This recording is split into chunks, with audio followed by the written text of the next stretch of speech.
Você crê nisso? Temos falado sobre batalhas espirituais e hoje eu quero falar a respeito do campo de batalha. E eu quero, em nome de Jesus, te fortalecer na fé, porque o nosso Deus é poderoso e a batalha está ganha na tua vida, em nome de Jesus. Queria ler um texto da palavra. Efésios 6, 10 a 12 diz: finalmente fortaleçam-se no Senhor e no seu forte poder, vistam toda a armadura de Deus, para poderem ficar firmes contra as ciladas do diabo, pois a nossa luta não é contra pessoas, mas contra os poderes e autoridades, contra os dominadores deste mundo de trevas, contra as forças espirituais do mal nas regiões celestiais. Estende a mão assim para o céu rapidinho e fala: Senhor Jesus, eu quero ouvir a tua voz. Fala ao meu coração agora, em nome de Jesus. Amém, amém. Eu quero falar, eu vou continuar a mensagem de ontem, mas o meu sentimento foi de repregá-la, vou resumi-la, mas eu entendo que existem verdades da palavra de Deus que precisamos como igreja entender. Eu quero falar sobre campo de batalha. Quando estudamos as guerras, vamos perceber que em toda guerra precisamos estudar o inimigo, sim, mas também o campo de batalha, o terreno, os lugares, para ver se existem rotas de fuga, se existem perigos no terreno, se existem situações especiais. E nessa perspectiva, a Bíblia vai nos mostrar que existem campos de batalha que interferiram no combate. Se você ler Juízes, no capítulo 4, você vai encontrar a história de Débora e Baraque na guerra contra o rei Jabim. E é interessante esse texto da palavra, porque ele vai dizer que Débora profetiza, manda Baraque para a guerra, e os exércitos do rei Jabim, liderados por Cícera, eles eram muito bem equipados, tinham cerca de 900 carros de guerra, tinham mais equipamento que o do povo de Deus, mas eles não analisaram bem o território. E os carros de guerra ficaram atolados na lama. E aí o povo de Israel vem e vence a batalha. Sabe, eu creio que na vida espiritual existem muitas pessoas que não entendem qual é o campo de batalha, qual é o território onde travamos as nossas guerras espirituais, e por isso estão atoladas na lama.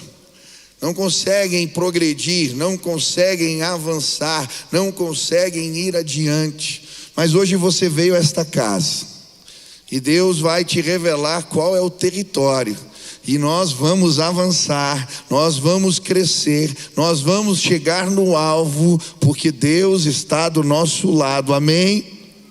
Quantos querem conhecer qual é o território da batalha? Hoje eu quero falar do campo de guerra. E é interessante porque nesse texto que acabamos de ler, a Bíblia nos fala de dois lugares. O primeiro lugar que a Bíblia nos apresenta é este mundo tenebroso, vai dizer a palavra. E o segundo lugar que ele apresenta são as regiões celestiais.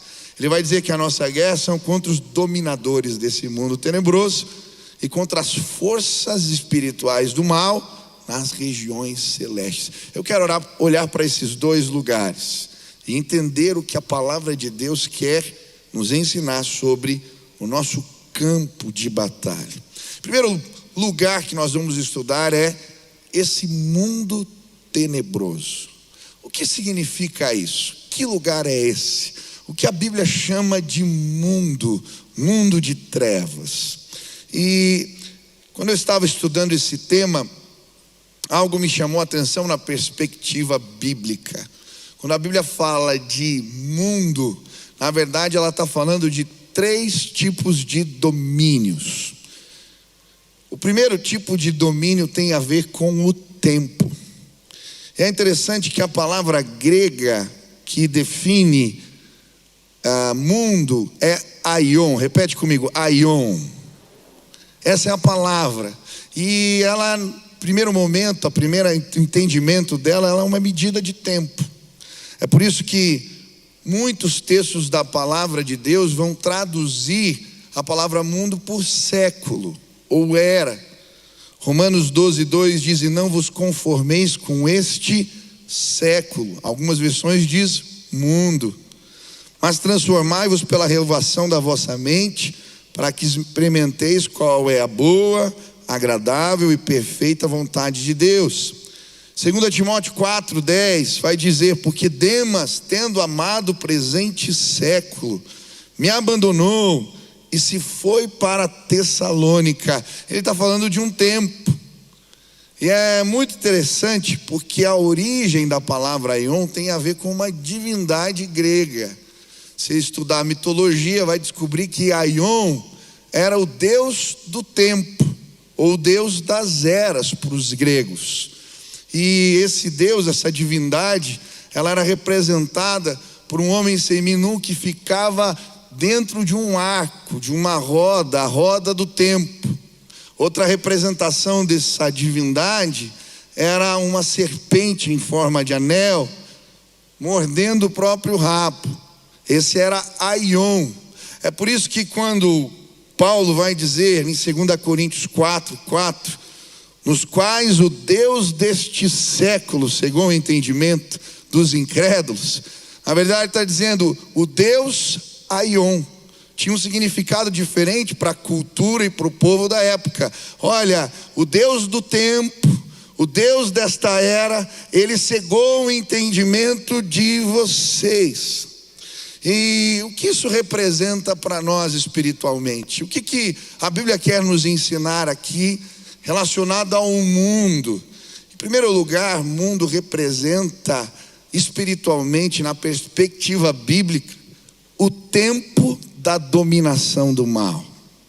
E é interessante porque ao pregar aos Efésios, ele podia encontrar na igreja pessoas que carregavam consigo as marcas do tempo da dominação do mal. Talvez na igreja de Éfeso existiam aquelas mulheres que o cabelo estava crescendo ainda. Por quê?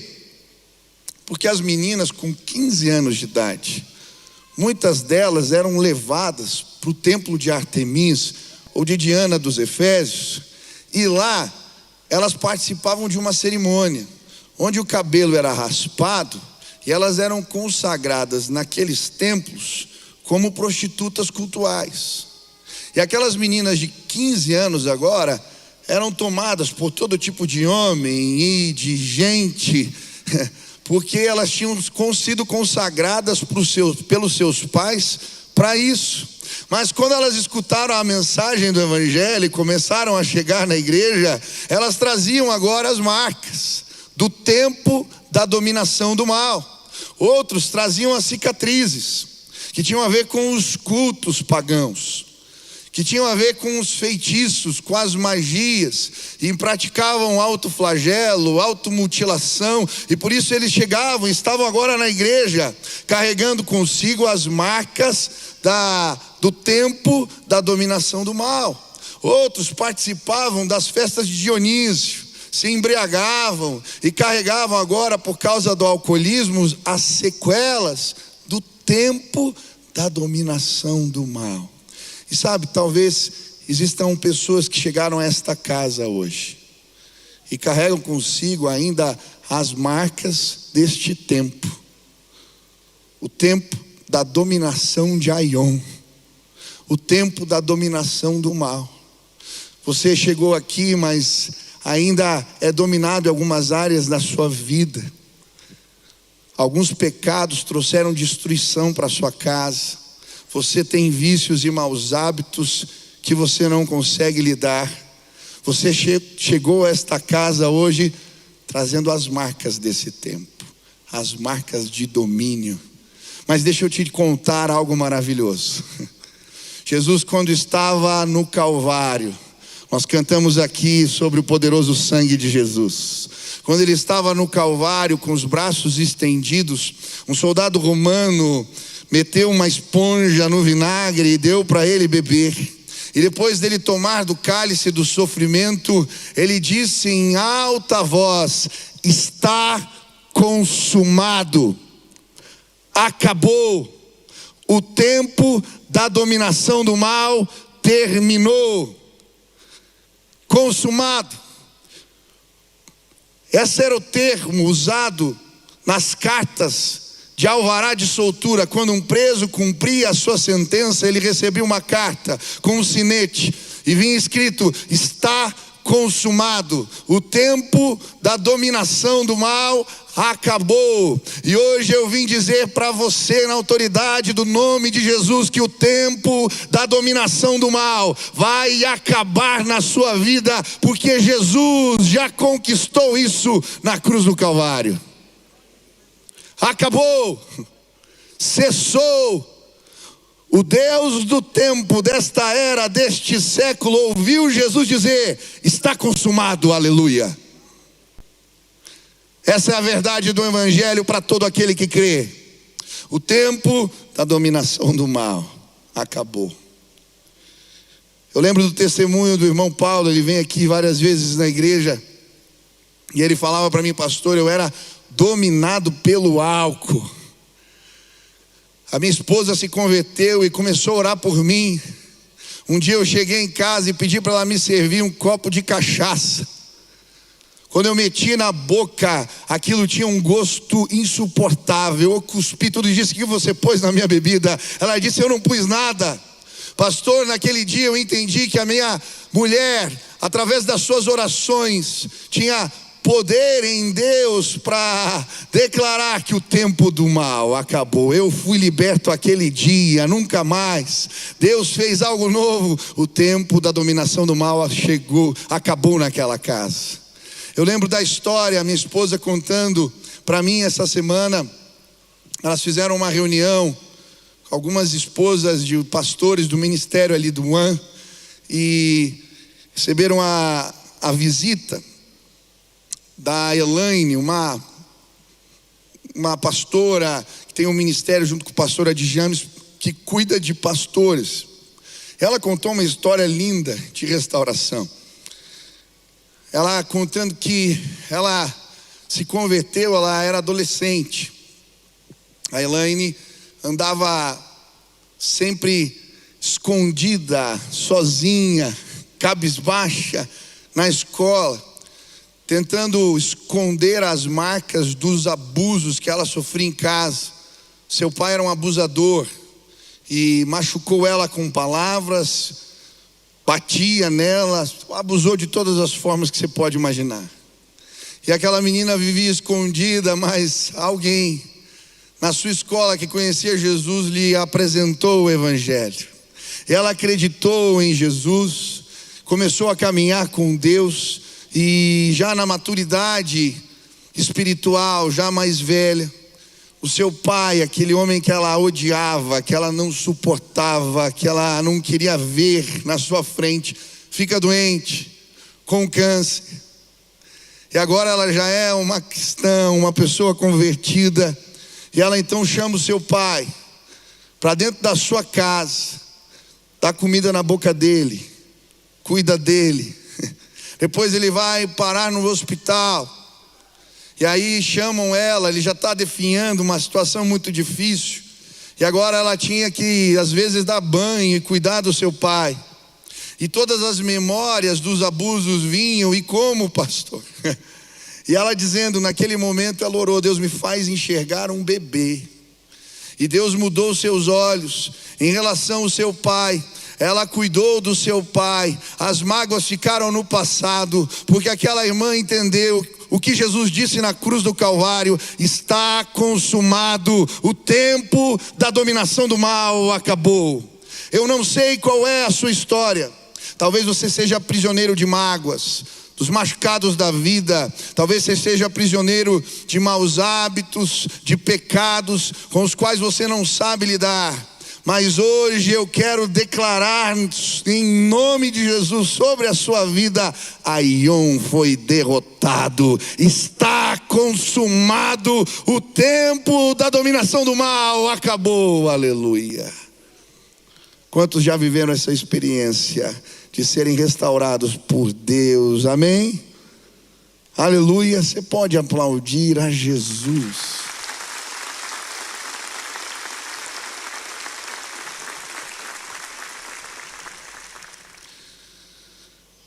Mas o que eu acho tremendo nas Escrituras é que Jesus não vai restaurar apenas a minha e a sua vida, mas Ele vai restaurar também este mundo.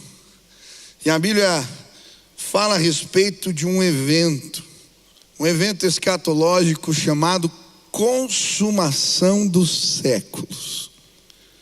Em Mateus 13:39 a Bíblia diz: pois assim como o joio é colhido e lançado ao fogo, assim será na consumação dos séculos. Mateus 28:20: e eis que estou convosco todos os dias até a consumação dos séculos. Jesus disse: está consumado, e a obra redentora de Cristo tomou forma na minha e na sua vida. Mas um dia Ele vai voltar em glória, e Ele vai dizer novamente: está consumado. O tempo da dominação do mal sobre o mundo vai acabar. E a Bíblia diz que na consumação dos séculos, Deus vai fazer nova todas as coisas.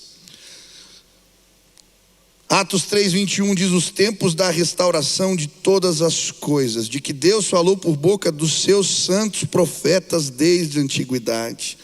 Apocalipse 21:1 diz: vi novos céus e nova terra, pois o primeiro céu e a primeira terra passaram e o mar já não existe. Aqui a palavra novos céus e nova terra não tem a ver com uma novidade, com algo que é tirado do nada, mas tem a ver com o novo de Deus na perspectiva de restauração. Deus vai restaurar este mundo caído por causa do pecado. A Bíblia vai dizer que o pecado gerou decadência não apenas para o homem, mas para o mundo. Por isso o mundo jaz no maligno, mas um dia Ele vai restaurar todas as coisas. Romanos 8 fala que o mundo geme, o mundo está gemendo, a criação está gemendo na expectativa da revelação dos filhos de Deus. A humanidade, a criação sofre os efeitos, os impactos do pecado. Mas a Bíblia vai dizer, Jesus vai declarar um dia: está consumado. A poluição, a dor, a tristeza, a morte, as guerras, elas vão cessar nesse dia. A consumação dos séculos. Quantos aguardam esse dia? Amém? Aleluia. Mas a palavra mundo também representa um sistema de valores dominado por Satanás. E esse é o segundo sentido deste domínio, deste campo de batalha. Tem a ver com cultura, com domínio no pensamento, nas ideias vigentes. E é por isso que a Bíblia, ao nos apresentar esta ideia de mundo, vai compará-lo com o Egito ou com a Babilônia, um sistema de valores cuja inteligência por detrás é satânica. E é interessante que na Bíblia o mundo muitas vezes aparece em contraposição ao que a Bíblia chama reino de Deus. É um sistema de valores oposto, diferente. E a Bíblia vai dizer que todos que tentarem se opor ao mundo serão odiados. Se vocês pertencessem ao mundo, João 15:19, Ele os amaria como se fossem dele. Todavia vocês não são do mundo, mas eu os escolhi, tirando-os do mundo.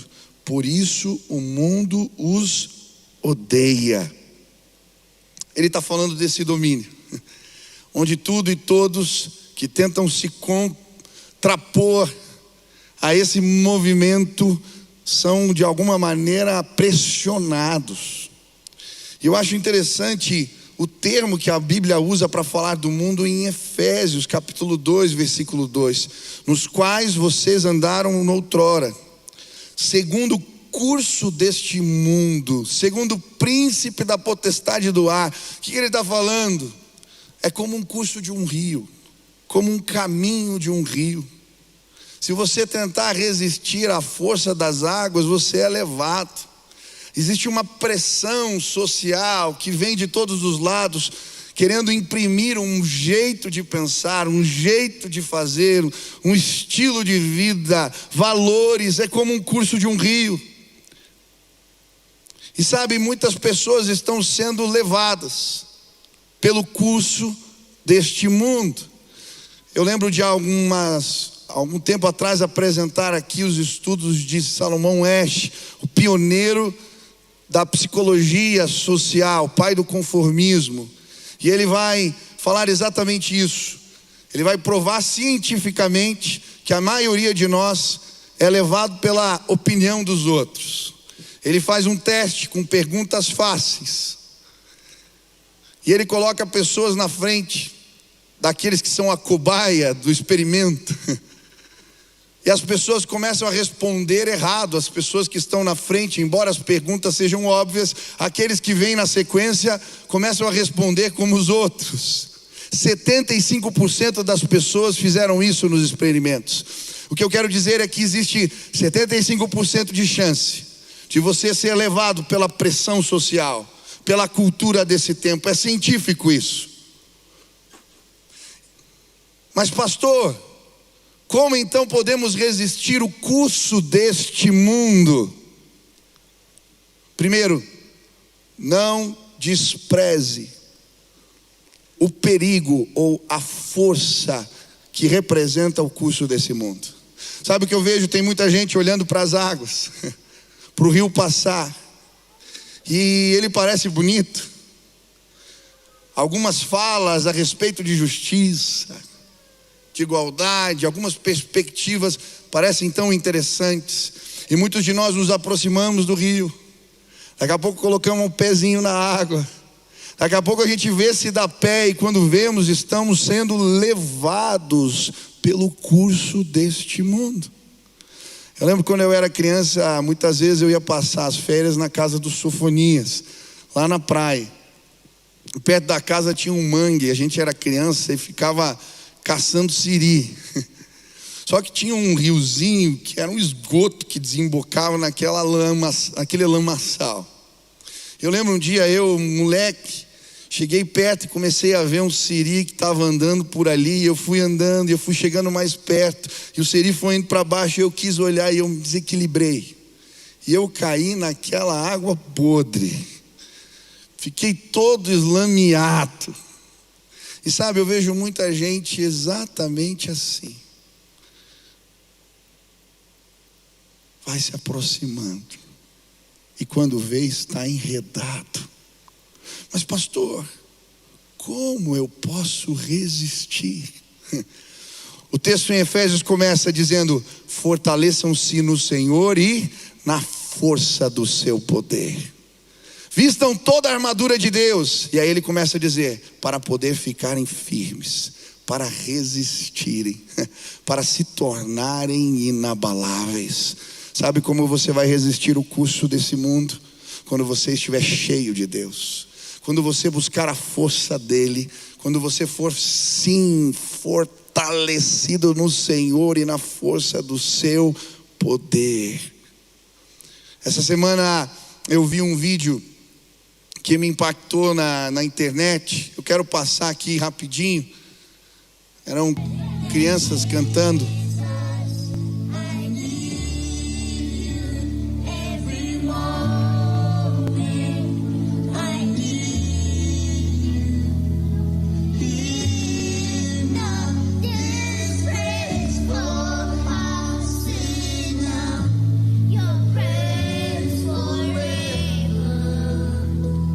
Essas crianças são fortes. Elas podem parecer frágeis para você, mas elas são fortes. Eu já estive na África, em Moçambique, num orfanato. A situação em volta daquela casa era de precariedade, de miséria em todos os sentidos. Mas eu conheci crianças fortes naquele lugar. Eu lembro do culto que eu participei. Aqueles meninos e meninas iam para perto da parede e eles cantavam assim e choravam e derramavam as suas lágrimas, e eu vi meninos experimentando o derramamento do poder de Deus nas suas vidas. Eu vi meninos cheios do Espírito Santo, pregando a palavra e falando com autoridade, com sabedoria sobre questões da vida que muitos de nós não temos de perto. A mesma perspectiva, eles provaram o poder, a força de Deus, aleluia. Hoje eu vim dizer para você, o curso deste mundo, ele chegou, as pressões estão vindo, mas vá à presença. Lá Deus faz fracos fortes, Deus faz humildes grandes, Deus faz os últimos primeiros. Neste lugar ele torna os indoutos sábios, ele confunde os doutores deste mundo, porque a presença de Deus é poderosa. Nós vamos resistir. Eu tenho orado pelos universitários, eu tenho orado pelos alunos das escolas, eu tenho orado pelas nossas crianças. Se elas conhecerem a presença, elas confundirão os sábios, elas serão cheias de Deus. O Senhor vai fazer algo novo. A minha oração por você é: vá à presença, vá à presença, vá à presença. Eu estava numa festa de 15 anos ouvindo um grupo de adolescentes conversando atrás de mim. O aniversário todo eles ficaram falando a respeito de Deus, de avivamento. Meninos aqui da nossa igreja, palavra que ouviram, reunião de oração, era o tempo todo. Eu fiquei impressionado. Depois teve um momento de falarem algo para aniversariante. Eles fizeram uma roda e cada um foi recitando um versículo, um texto da palavra, uma ministração de Deus. Aquilo foi um culto. Meninos de 15 e 16 anos, eles vão se tornar inabaláveis. Vamos ensinar o caminho das águas limpas, vamos levá-lo às fontes de águas vivas. Hoje eu vim dizer a você: ei, é verdade, o lamaçal, a água suja, as correntes desse mundo são fortes, mas existe água limpa que pode correr do seu interior. Vá à presença, vá à presença, vá à presença. O Deus deste século, Aion, cairá e será derrotado nos nossos dias, em nome de Jesus. Mas a Bíblia fala de um mundo tenebroso, um mundo em trevas. E é interessante essa perspectiva. Efésios vai trazer para nós essa dualidade. Os filhos da luz e os filhos das trevas. O filho da desobediência, que recebe a ira de Deus, e o filho do reino da luz, que tem autoridade. E nessa perspectiva, o mundo é esse lugar, lugar de morte, lugar de trevas. Mas a Bíblia vai nos mostrar que antes nós éramos reféns do domínio das trevas, por isso não tínhamos liberdade, éramos dominados por determinados pecados, por determinadas práticas. A Bíblia vai dizer: vocês eram trevas.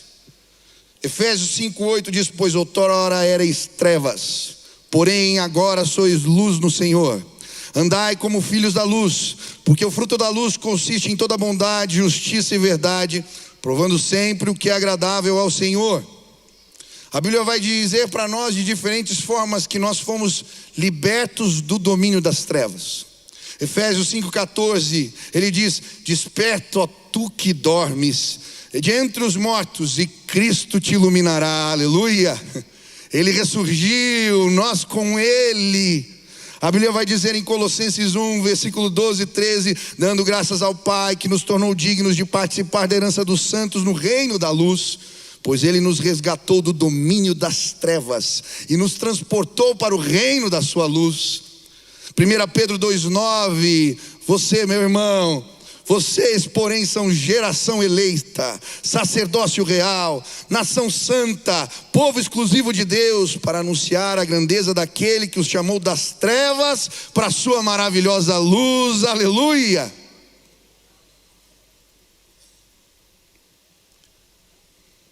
Esses dias na minha célula chegou alguém preocupado. Ele encontrou um vídeo que rodou na internet, chegou para ele. Alguém fazendo inspeção numa chácara, encontrou um trabalho feito por capa preta, de macumba. E quando ele começa a ler ali a cartinha, estava o nome dele, da esposa, da filha, da família toda. Ele me mandou desesperado. Eu falei: ei, capa preta, sei lá mais quem, tem poder no reino das trevas. Você está na luz. Deus é luz e nele não há trevas alguma. Fique em paz.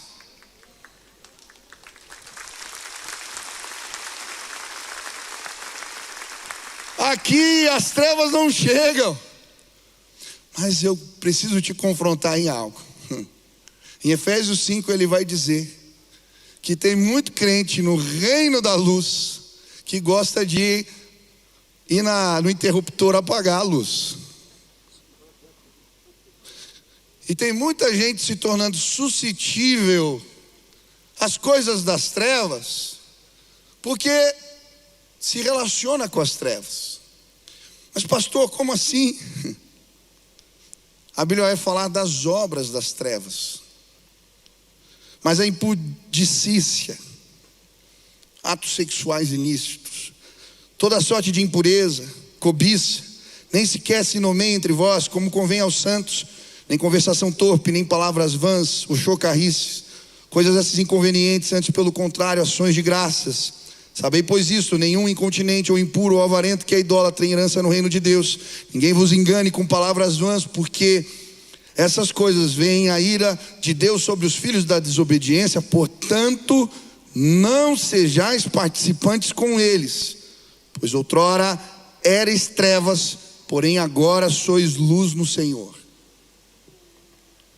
Sabe quando que o poder das trevas pode de alguma maneira atrapalhar, incomodar?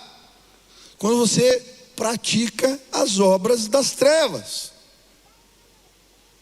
E a Bíblia fala mais, Efésios 5:11: não sejais cúmplice nas obras infrutíferas das trevas, antes porém reprovai-as. Tem gente que não pratica, mas é cúmplice. Eu não conto a piada suja, mas eu estou na roda. Eu não bebo, mas eu vou no bar junto. E sabe, a cumplicidade tem trazido sim trevas para dentro de muitas casas. Aconteceu com Eli. Ele era um sacerdote. Vem um profeta e fala para ele: os seus filhos estão praticando obras das trevas. Sabe o que ele faz? Ele não confronta. Ele não fala com os filhos. Ele se torna cúmplice e as trevas chegam na sua casa. Meu irmão, tem muita gente aqui vendo a decadência dos filhos, vendo as injustiças, vendo posturas erradas e não confronta. Não estou dizendo para você brigar, não, estou falando para com amor, você chamar, você exortar, você reprovar, você dizer que é errado. Tem marido e esposa, você está vendo o pecado do teu marido, você está vendo o pecado da tua esposa. Meu irmão, exorta em nome de Jesus, com amor, não na carne, no tempo certo. Vai lá e ministra. Existem líderes espirituais aqui no nosso meio, líderes de célula, pessoas que lideram ministérios. Não seja conivente, cúmplice. Você está vendo algo errado? Com amor, do jeito que a palavra ensina, ministra. Sabe por quê? Quando o pastor se cala, quando o profeta não fala, quando o homem de Deus não toma atitude, quando a gente deixa as trevas chegarem e não faz nada, a gente vai ver a decadência perto de nós se estabelecer. Hoje, em nome de Jesus, Deus está me chamando para reprovar a obra das trevas no lugar onde Ele me colocou. Mas Ele também fala sobre o oculto, o escondido. No texto em Efésios 5, ele fala que devemos provar as coisas com a luz. E tem muita gente cultivando o oculto na vida, o escondido. Existem pontos escuros, existem pecados ocultos, existem lugares onde a transparência não chega, onde a luz não chega, salas secretas de bate-papo, senhas, contas, negócios escusos. Deixa eu te dizer hoje: elimine o oculto na sua vida, elimine o escondido, leve a lamparina do Evangelho, coloque lá a luz de Cristo, e o poder das trevas vai ser dissipado entre os seus, na sua casa, na sua vida, em nome de Jesus. Nós somos filhos da luz. Não vai dar tempo, mas segundo lugar, ele vai falar dos lugares celestiais. A nossa luta é contra forças espirituais do mal nas regiões celestiais. O que isso representa? Sabe o que a Bíblia está querendo nos mostrar? Nós estamos numa guerra contra principados, potestades, contra hostes malignas, anjos caídos. E quando eu estava lendo o texto, eu fiquei me perguntando: nós somos mais frágeis, esses seres são mais fortes, têm mais recursos e poderes do que nós. Por isso o apóstolo Paulo, ele faz um adendo: lutamos contra as forças espirituais do mal nas regiões celestiais. O que ele está querendo dizer? No livro de Efésios, este lugar, regiões celestiais, ele aparece 5 vezes, esse termo. Mas uma das vezes que ele aparece, a Bíblia vai dizer assim, Efésios 2, 6 e 7: e juntamente com ele nos ressuscitou e nos fez assentar nos lugares celestiais em Cristo Jesus, para mostrar nos séculos vindouros a suprema riqueza da sua graça em bondade para conosco em Cristo Jesus. O que ele está dizendo é verdade. As forças espirituais do mal são mais fortes do que eu e você. Mas lembre, você luta com elas sentado no trono com Jesus. Ele nos permitiu, está dizendo o texto, ele nos fez assentar com ele nos lugares celestiais. O que ele está dizendo? Sabe, porque nós podemos lutar contra principados, potestades, forças espirituais do mal, porque Jesus emprestou a autoridade que é dele para mim e para você. É por isso que ele vai dizer: toda a autoridade me foi dada nos céus e na terra. Por isso, façam discípulos em meu nome. Por isso vocês podem cumprir a missão, vocês podem prosseguir. E hoje eu vim dizer para você, em nome de Jesus, a nossa guerra é contra tudo isso, nas regiões celestiais. Ele te deu autoridade. Quando você entrar na sua casa, quando você entrar no embate, lembre, a autoridade não é sua, é de Jesus. Ele te permite lutar contra essas esferas de poder na autoridade do nome dele. Eu lembro uma situação que eu fui com um seminarista expulsar um demônio, uma pessoa que estava passando por um processo de libertação. E ele disse para mim: você não tem medo? Você não fica assustado? E eu disse para ele: não, porque a autoridade não é minha, é de Jesus. E os demônios se submetem. Todo tipo de força. A Bíblia diz que não existe autoridade acima de Jesus. Todo nome, todo joelho, toda língua o confessará. Ele é Deus de poder e majestade. Eu não sei que guerra você está enfrentando, mas hoje, nesta batalha, seja na tua casa, no lugar onde você trabalha, lembre, lutamos essas guerras nas regiões celestiais. O inimigo vai sair em retirada. Nós somos mais do que vencedores. Pode ir, pode fazer a obra. Ele nos permitiu assentar no trono com ele. Aleluia. Quero orar por você. Se hoje você está pedindo: Pai, me fortalece, Pai, me ajuda no campo de batalha, seja neste mundo, seja enfrentando o curso, as forças, seja enfrentando o tempo da dominação do mal. Eu não sei o que o Espírito falou ao seu coração, mas Deus nos deu autoridade para vencer esta guerra. Se você quer pedir: Pai, me ajuda, me fortalece, onde você está, fique de pé. Nós vamos orar agora, vamos pedir a graça de Deus sobre nós.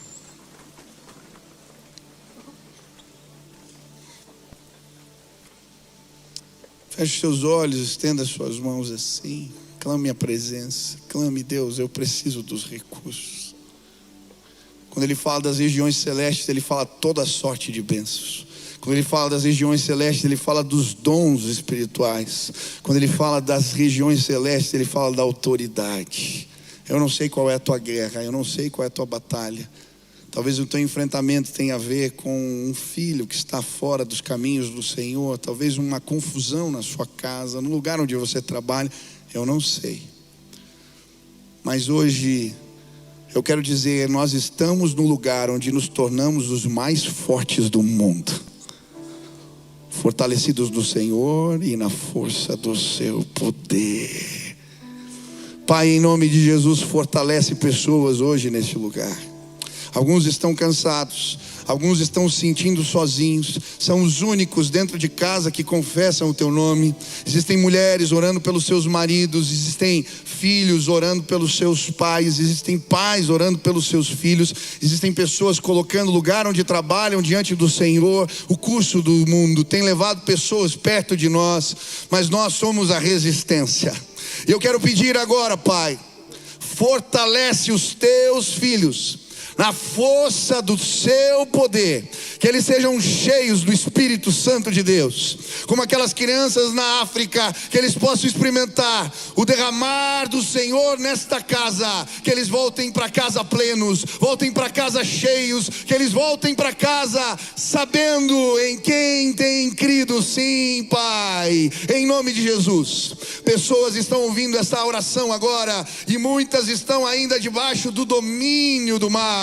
O tempo do mal não acabou, ainda estão debaixo do domínio de Aion, mas hoje, na autoridade do nome de Jesus, eu quero declarar pela fé: está consumado, o tempo acabou. Pai, que pessoas sejam libertas agora neste instante, que cadeias se rompam em nome de Jesus, que pessoas sejam salvas, transformadas, curadas em nome de Jesus. Pai, leva luz para dentro das nossas casas, que não haja oculto, que não haja escondido, que não haja lugar escuro.